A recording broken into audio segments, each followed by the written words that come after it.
একখানা শাড়ি কিনেছে গীতা টিফিনের টাকা জমিয়ে।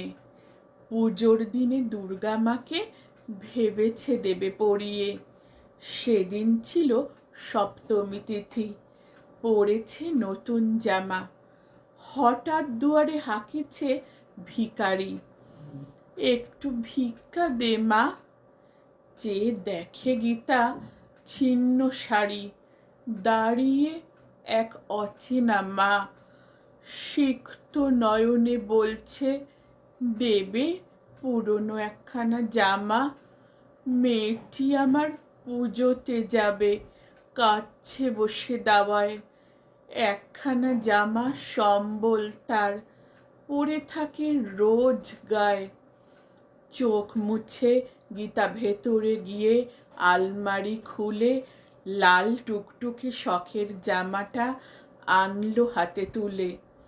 ইচ্ছে ছিল লাল জামাটা অষ্টমীর রাতে পরার, পুজো মণ্ডপে রাতের বেলায় ধুনুচি নৃত্য করার। টিফিনে টাকা জমিয়ে কেনা দুর্গা মায়ের শাড়ি, ভিখারি মাকে বলল দিয়ে এটা পরো গিয়ে বাড়ি।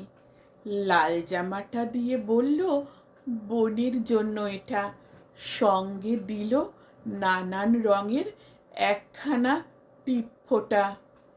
ভিখারিনী মা ছেঁড়া চলে বলল দু চোখ মুছে, দেবীর জন্য বস্ত্রখানা আমাকে দিলে যে মিছে।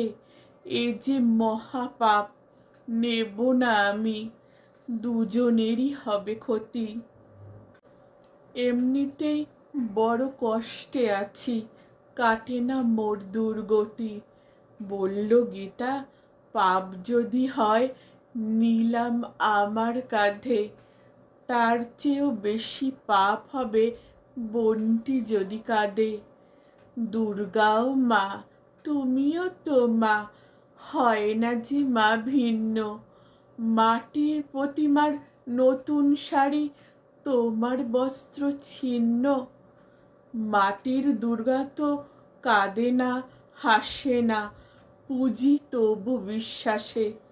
জ্যান্ত দুর্গার দেখলে হাসি, প্রাণ ভরে উল্লাসে। অবাক বিস্ময় দৃষ্টি মেলে ভিখারিনী কেঁদে বলে তুমি মাতা দুর্গা শক্তি, এসেছ মানবীর ছলে। তুমি মাতা দুর্গা শক্তি, এসেছ মানবীর ছলে। আমার সব বন্ধুদের জানাই শুভ মহা অষ্টমীর শুভেচ্ছা। সবাই খুব ভালো থাকুন।